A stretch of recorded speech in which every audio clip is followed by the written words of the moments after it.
Assalamualaikum warahmatullahi wabarakatuh. Selamat pagi, selamat siang, dan selamat malam untuk semua yang sudah menonton video saya. Perkenalkan, saya Agni Aulia, bisa dipanggil Agni, yaitu mahasiswa keperawatan Universitas Pendidikan Indonesia. Yang kali ini saya akan membahas apa itu telenursing dan juga telehealth. Nah, untuk telenursing sendiri, singkatnya telenursing merupakan praktek keperawatan jarak jauh menggunakan teknologi komunikasi. Seperti yang kita tahu bahwa tele merupakan jarak, artinya itu jarak. Nah, berarti telenursing merupakan suatu keperawatan yang menggunakan jarak ataupun ada jarak gitu. Nah, penggunaan telenursing ini sendiri menurut para pasien atau para pengguna telenursing ini 60% merasa pasien ini merasa tidak kunjungan virtual ini tidak berbeda kualitasnya dengan kunjungan langsung yang artinya tidak ada dampaknya. Tetapi ada 80% juga yang ingin merekomendasikan kepada keluarganya telenursing ini atau kunjungan virtual ke keluarga dan temannya, yang berarti menurut mereka ada perbedaannya dan ada sisi positifnya. Nah, menurut survei Asosiasi Penyelenggaraan Jasa Internet atau APJII menunjukkan jumlah pengguna internet Indonesia hingga kuartal 2 tahun 2020 yaitu mencapai 73,3% dari populasi. Jadi yang sangat banyak, tetapi masih ada juga penduduk Indonesia yang belum menggunakan jasa internet ini. Nah, mungkin kita akan langsung lanjut ke definisi dari telehealth. Menurut WHO pada 2009, telehealth merupakan pemberian layanan perawat kesehatan dengan menggunakan teknologi informasi dan komunikasi, di mana pasien dan penyedia layanan dipisahkan oleh jarak. Nah, selanjutnya untuk telenursing yaitu praktek pemberian asuhan keperawatan yang diberikan secara jarak jauh dengan menggunakan teknologi komunikasi dari Scotia 2019, dari Asiri 2016. Nah, telenursing merupakan teknologi informatika keperawatan yang mengintegrasikan ilmu keperawatan, ilmu pengetahuan, ilmu komunikasi, dan juga ilmu komputer untuk mengkomunikasikan dan mengolah data dan informasi dan pengetahuan dalam memberikan praktek asuhan keperawatan. Telenursing akan berkaitan dengan isu aspek legal, peraturan etik, dan kerahasiaan pasien sama seperti telehealth secara keseluruhan. Mungkin itu dari WHO dan juga Scotia 2019 dan Asiri 2019. Tapi secara harfiahnya, telenursing adalah penggunaan teknologi telekomunikasi dan informasi untuk memberikan praktik keperawatan jarak jauh. Nah, sesuatu yang sederhana seperti mengirim fax, catatan medis ke pengiriman asuhan keperawatan yang lebih kompleks ke rumah melalui penggunaan kamera dan teknologi komputer lainnya, ataupun pemanfaatan teknologi dalam keperawatan pasien dengan skizofrenia, membangun jembatan antara pasien dan perawat dan menghasilkan hal positif mengenai kepatuhan pengobatan. Nah, kenapa sih telenursing ini diperlukan? Karena telenursing ini memudahkan baik itu dalam perawatnya maupun para pasiennya. Nah, jika kita ada yang berpikir nih bahwa telenursing merupakan suatu bentuk penciptaan dari COVID-19, itu salah. Telenursing sudah digunakan dari zaman dahulu kala, di mana belum ada internet sekalipun. Jadi telenursing ini tidak hanya menggunakan komputer, tidak hanya menggunakan barang-barang canggih yang sudah kita temui pada zaman ini, tapi dahulu pun sudah ada telenursing di mana menggunakan telepon.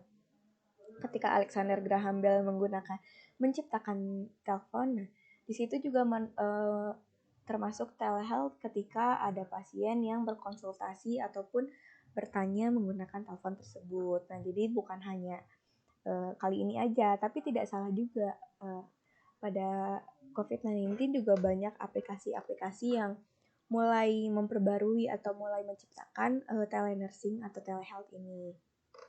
Nah, apa sih tujuan dari aplikasi telenursing ini? Yaitu menyediakan bantuan untuk pasien yang memiliki kesulitan untuk mengunjungi rumah sakit, entah itu karena faktor ekonomi, tidak ada ongkos untuk pergi, entah itu karena kekurangan sarana transportasi karena tidak punya motor atau tidak punya mobil, ataupun kendala jarak jauh, di mana Indonesia ini atau di berbagai belahan dunia itu pasti ada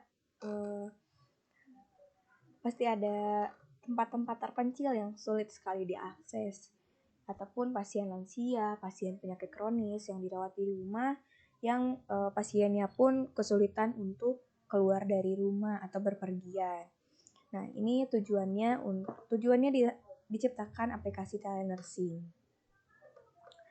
Nah, cakupan aplikasi potensial dari telenursing yaitu ada 4, yaitu pelatihan perawat jarak jauh, perawat untuk tentara di dekat atau di medan perang, yaitu terlalu ada membantu dan melatih perawat di negara berkembang. Yang keempat itu kolaborasi dan mentoring oleh perawat di seluruh dunia. Jadi kita bisa mencakup 4 ini dengan cara telenursing. Selanjutnya, lingkup telenursing atau telenursing tumbuh pada tingkat yang lebih cepat di banyak negara karena beberapa faktor. Jadi telenursing ini tidak semua perkembangannya itu rata di seluruh negara, karena terkait negara tersebut pasti ada kekurangan dan kelebihan, dan ada juga faktor lingkungan. Nah, seperti menurunkan biaya perawatan kesehatan, meningkatkan cakupan perawatan kesehatan ke tempat yang jauh, mengatasi peningkatan kekurangan perawat, mengurangi jarak dan menghemat waktu perjalanan, lalu menjauhkan pasien dari rumah sakit, lalu yang terakhir kualitas perawat meningkat. Nah, beberapa faktor ini, 6 faktor ini tidak semuanya sama dari berbagai negara, pasti ada yang lebih unggul, ada yang lebih rendah karena terkait dari lingkungan atau masyarakat yang ada di dalam negara tersebut. Nah, apa sih hal-hal yang harus kita pertimbangkan dalam pengoperasian telenursing ketika kita nanti akan menjadi perawat? Nah, kita juga perlu mengetahui bagaimana cara pengoperasiannya telenursing. Tidak hanya mengetahui apa itu telenursing, tapi kita juga harus mengetahui pengoperasiannya. Yang pertama yaitu ada masalah hukum, akuntabilitas, malpraktik, dan lain-lain masih belum terpecahkan dan sangat sulit ditangani. Yang kedua yaitu hukum perdata dan pidana dapat dijatuhkan terhadap penyedia layanan kesehatan jika mereka tidak memenuhi hukum negara. Yang ketiga yaitu memastikan garis panduan protokol standar, praktik yang aman dan etis dengan privasi dan kerahasiaan informasi pasien. Jadi tidak hanya kita sekedar mengoperasikan telenursing ini, tapi kita juga perlu mengetahui apa saja hukum-hukum yang terkait dengan telenursing, apalagi terkait dengan privasi dari pasien, karena itu merupakan data, dan jika data tersebut tersebar karena kita menggunakan telenursing yang salah, kita akan berkemungkinan untuk mendapatkan hukuman. Selanjutnya ada current telenursing atau current telenursing practice, di mana praktek telenursing saat ini. Kementerian Kesehatan juga bertanggung jawab atas kebijakan pendidikan kesehatan yang mencakup penggunaan teknologi informasi dan komunikasi modern untuk memenuhi syarat perawat kesehatan. Nah, edukasi atau konseling ini juga dalam telenursing dapat dilakukan oleh perawat terlatih yang sesuai dengan hukumnya atau efisiensi baik secara teknis maupun material. Nah, meskipun ada banyak program telenursing atau telehealth program keperawatan bersertifikat Indonesia, pendidikan formal dalam telenursing belum pernah diterapkan, bahkan belum pernah dikembangkan. Jadi hanya sekadar perawat, atau hanya sekadar dokter, atau hanya sekadar profesi keperawatan yang lainnya, tapi belum pernah ada pendidikan formal yang berfokus pada telenursing ini. Nah, Seseorang teleners atau seorang perawat yang menjalankan telenursing ini harus memiliki kepribadian yang beragam dengan keterampilan komunikasi yang sangat baik dan kemampuan berpikir cepat dalam pengetahuan teknis atau pengertian teknis. Karena pasien yang kita tangani itu sangat berbagai macam, dari karakter, dari hobi, dari kepribadian, itu sangat-sangat beragam, dan juga bahasa juga sangat beragam. Maka dari itu teleners ini harus mempunyai keterampilan tersebut. Nah, telenursing saat ini perlahan-lahan disesuaikan spesialisasi medis, diantaranya dalam pediatri, dalam kesehatan mental, diabetes, kardiologi, onkologi, dan perawatan rumah sakit. Nah, saat ini telemedicine yang berlokasi di pinggiran kota dan di pedesaan di negara berkembang itu sudah sangat banyak unitnya dari telemedicine, karena sudah banyak yang menerapkan telemedicine ini karena faktor kesulitan dari lokasi. Nah, adapun tipe-tipe dari telenursing ini, yang pertama triase telenursing atau seseorang yang menangani telenursing jika ada pasien yang ingin berbicara kepada perawat atau dokternya. Yang kedua, call center service. Seperti yang kita tahu, pasti ada call center yang akan menangani atau menghubungkan pasien dengan tenaga medis yang ingin dia hubungi. Selanjutnya ada konsultasi melalui secure email messaging system. Dengan menggunakan email kita bisa berkonsultasi. Selanjutnya ada konseling melalui hotline service. Nanti kita akan bahas di akhir apa itu hotline service.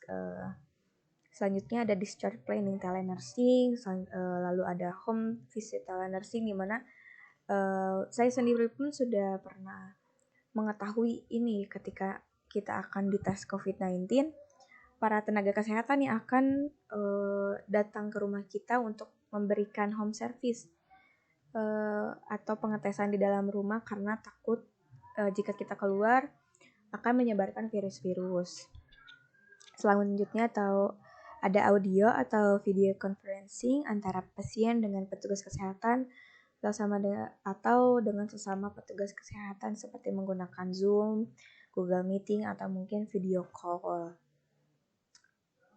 Selanjutnya, apa sih manfaat telenursing bagi perawat maupun dari klien gitu? Bagi perawat, jam kerja lebih fleksibel. Karena apa?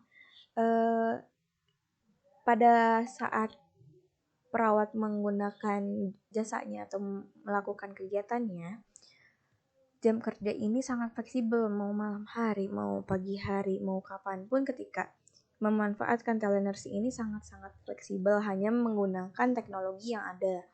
Selanjutnya, untuk pasien ekonomis dan efisien, karena ketika tidak ada telenursing ini atau tidak menggunakan telenursing, pasien harus datang ke rumah sakit yang memerlukan biaya transportasi, biaya untuk makan di jalan, dan biasanya sangat-sangat perlu prepare terhadap uang. Maka ketika bisa berkonsultasi di dalam rumah, kita tidak perlu mengeluarkan uang untuk transportasi dan lain sebagainya, dapat mengekonomis dan efisien sekali.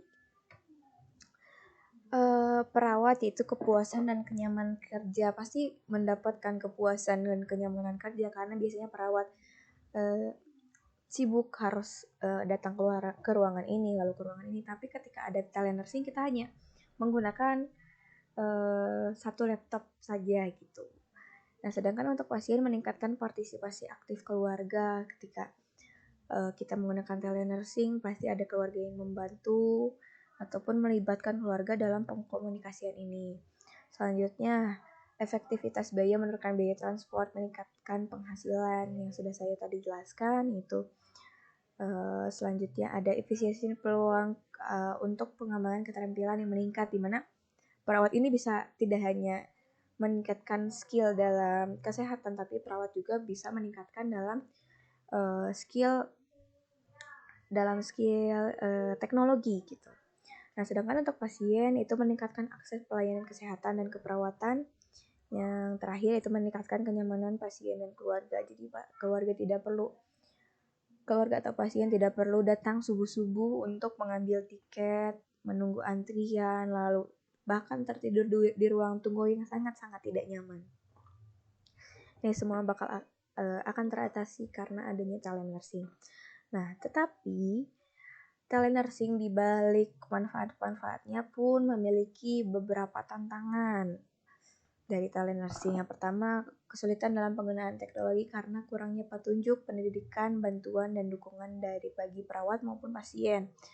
Yang sudah saya katakan tadi bahwa telenursing ini belum ada pendidikan formalnya. Nah, perawat pun belum punya bekal atau perawat yang berfokus pada bidang ini. Nah, maupun pasien. Ketika tadi hanya ada setengahnya atau sebagian besar penduduk Indonesia yang mengerti menggunakan internet, maka sebagian yang lainnya juga masih gaptek. Maka kesulitan juga menggunakan teknologi. Selanjutnya, resiko keamanan dan kerahasiaan dokumen klien.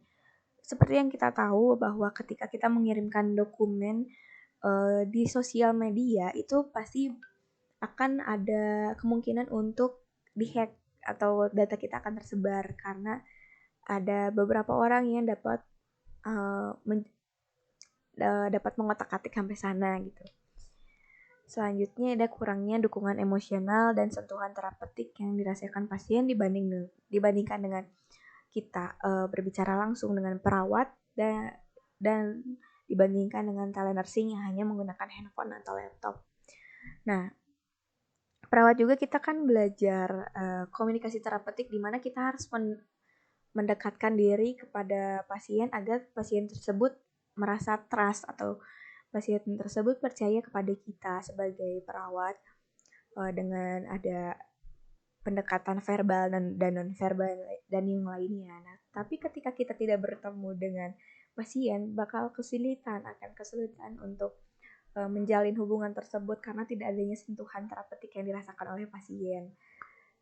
Hanya mendengar suara atau hanya melihat wajah tanpa adanya kontak fisik dari pasien untuk menjalin hubungan. Yang selanjutnya berkurangnya kualitas pelayanan kesehatan karena yang seperti kita tahu bahwa pelayanan kesehatan itu kita datang ke rumah sakit lalu dilayani, tapi sekarang kita melalui teknologi, melalui handphone. Nah, berkurang kualitas pelayanan kesehatan karena apa? Karena pasien-pasien tidak akan datang ke rumah sakit. Gitu. Maka pelayanan kesehatan pun akan berkurang karena tidak bertemu dengan pasiennya. Selanjutnya ada kegagalan teknologi, akan ada error kah, ataupun ada gangguan internet ataupun gangguan sinyal karena tidak semuanya merata di berbagai kota dan juga adanya human error di mana tidak mengerti bagaimana cara menggunakan aplikasi ini. Dan yang terakhir ada ancaman keselamatan pasien dan malpraktek. Kenapa ada ancaman keselamatan pasien ini? Karena ketika kita telenursing, pasien sedang gawat darurat tetapi tidak ada keluarga yang mendampingi, pasien pun akan sangat kemungkinannya sangat kecil untuk bisa langsung ngambil handphone dan menggunakan telenursing ini karena sangat-sangat sulit untuk menangani dirinya sendiri, maka keselamatan pasien pun sangat rentan di sini. Dan selanjutnya ada malpraktek gitu, di mana tidak sesuai dengan hukum-hukum yang ada ataupun tidak memenuhi segala persyaratan yang ada. Nah, kita akan membandingkan telenursing yang ada di Brazil dan yang ada di Indonesia. Nah, di Brazil ini perkembangan telenursing dimulai dari tahun 2000 dengan pionir dari Study and Research Group on Communication in the Nursing Process. Nah, sebagai hasil dari tinjauan dan analisis inovasi ini, ICN menerbitkan kompetisi internasional untuk telenursing, merekomendasikan penggunaan kompetisi ini dalam konteks pengembangan profesional, organisasi, praktik, etika, dan hukum, dan keselamatan pasien.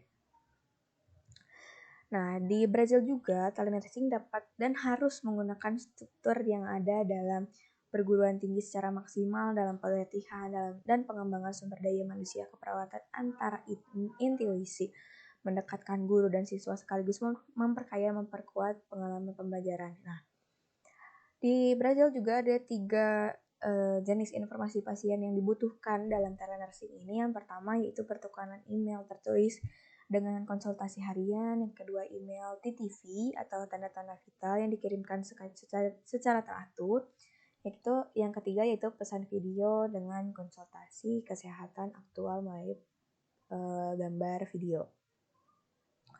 Selanjutnya ada program telenursing. Program telenursing ini yang pertama ada healthcare center, di mana healthcare center ini memerlukan adanya rekam medis berbasis elektronik, yaitu ada database, yang ketiga ada attending physician atau dokter jaga. Nah, lalu ada subcenter staff by nurses, di mana ada perawat yang menangani untuk subcenternya atau pusat dari senternya gitu. Nah, lalu dari subcenter staff by nurse ini akan bertelenursing dengan pasien, di mana pasien ini harus mengumpulkan dari 3 data yang tadi sudah saya sebutkan, di mana via email, TTV, dan juga ada email. Yang selanjutnya, dokter jaga ini berhubungan dengan telemedicine juga, memberikan obat, memberikan resep. Nah, ini terjadinya program telenursing yang ada di Brasil. Telenursing in Brazil, pasien sendiri memasukkan sebagai jenis informasi ini setiap hari, karena perawat harus menganalisis bagaimana perkembangannya tiap hari tergantung pada data yang diterima, baik untuk memberikan perawatan melalui komunikasi telenursing atau mengunjungi pasien secara pribadi gitu. Jadi harus konsisten dari perawatnya tersendiri maupun dari pasien untuk mengirimkan data-data kesehatan. Selanjutnya ada sistem juga dirancang agar informasi dapat dibagikan dengan dokter yang merawat jika diperlukan prosedur medis. Nah, yang saya ingin bahas, yang tadi sudah saya bilang bahwa kita akan membahasnya di akhir, itu tentang mental health line. Apa nih mental health line? Mental health line merupakan layanan berbasis telepon yang tersedia selama 24 jam sehari, 7 hari seminggu. Panggilan dialihkan ke saluran dari nomor telepon layanan kesehatan mental Dewan Kesehatan Distrik yang ada.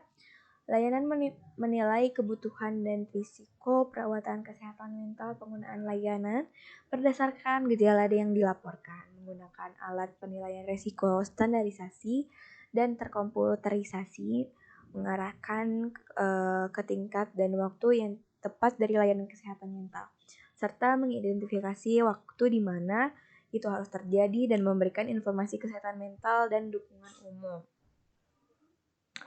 Nah, apa sih tujuannya mental health line ini? Yaitu meningkatkan akses informasi tentang penyakit mental, di mana sekarang banyak sekali mental health atau mental illness, di mana anak-anak muda maupun orang-orang banyak yang tidak menyadari bahwa dirinya memiliki mental health yang tidak seimbang. Yang kedua itu meningkatkan akses ke layanan, meningkatkan kesempatan untuk intervensi dini, memberikan pelayanan yang lancar, memasukkan rujukan yang tepat, meningkatkan kualitas dan efisiensi pelayanan kesehatan, efektivitas pemberian kesehatan mental, layanan, dan mengurangi permintaan yang tidak perlu, dan mengarahkan konsumen ke layanan perawatan kesehatan mental yang paling tepat. Saya pernah menonton salah satu film Korea, di mana di sebuah sungai, di sebuah jembatan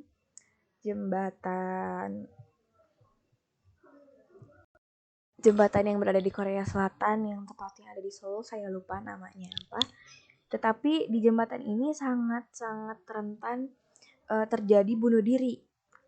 Nah, dalam menangani kasus tersebut, pemerintahan Korea Selatan menyediakan hotline tersebut, mental health line, di mana ada sebuah telepon umum yang jika kita mau menghubungkan dengan tenaga kesehatan ketika ingin ada yang bunuh diri, mereka akan menelpon telenursing tersebut, akan menggunakan hotline mental hotline tersebut untuk mencegah terjadinya bunuh diri, di mana Korea Selatan ini merupakan salah satu negara yang sangat banyak penduduknya melakukan bunuh diri. Nah, maka dari itu merupakan salah satu telenursing di mana nanti mental health line ini akan memberitahu atau menenangkan atau memberikan sebuah solusi-solusi yang berkemungkinan untuk mencegah pasien ini untuk melakukan bunuh diri. Selanjutnya, telenursing di Indonesia. Telenursing di Indonesia sangat-sangat masih terbatas di bidang pendidikan, infrastruktur yang belum memadai, belum ada kompetisi telehealth yang legal dalam memberikan perawatan kepada pasien, dan juga belum adanya sistem keamanan yang menjamin kerahasiaan data pasien dalam penerapan telenursing.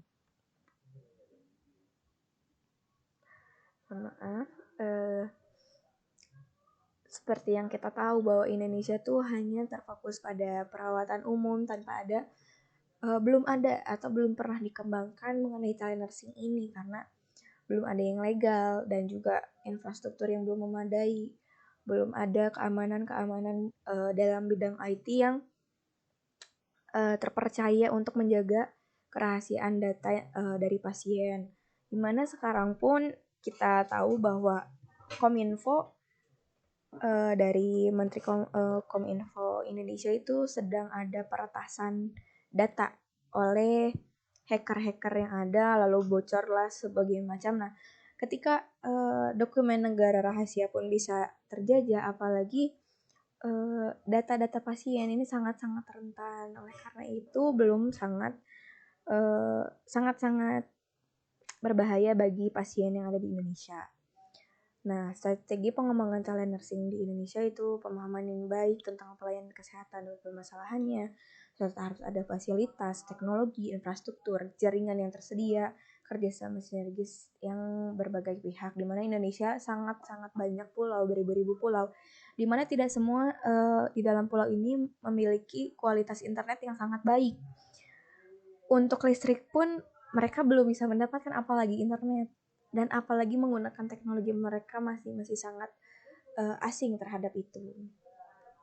Nah, selanjutnya ada penelitian lebih lanjut yang diperlukan untuk memahami bagaimana layanan tersebut dapat memaksimalkan efektivitas dan jangkauannya ke seluruh populasi. Jadi tidak hanya anak muda, tidak hanya berbagai salah satu usia, tapi seluruh masyarakat Indonesia itu dapat menggunakan telenursing ini.